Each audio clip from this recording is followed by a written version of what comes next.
ওই পাথুরে দেওয়াল বেয়ে ওঠা প্রায় অসম্ভব, তবে সামনে একটা পাথরের কানা মতো নজরে পড়ল, যেটা ধরে ওঠা গেলেও যেতে পারে।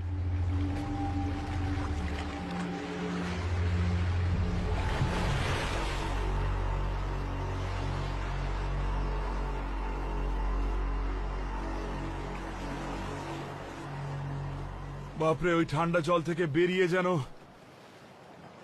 প্রাণ ফিরে পেলাম। আর দেখে মনে হচ্ছে এখান দিয়ে বেয়ে উঠতে পারবো আমি। ওহ, আবার জলে পড়ছিলাম।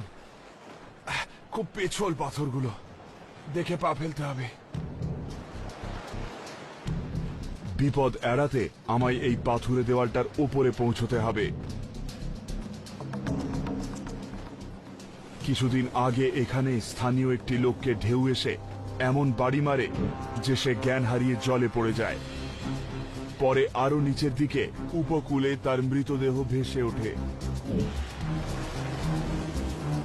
এই জায়গাটায় বেশিক্ষণ ধরে থাকা ঠিক হবে না। এক সেকেন্ড দাঁড়াও, ওপরটা একটু দেখে নি।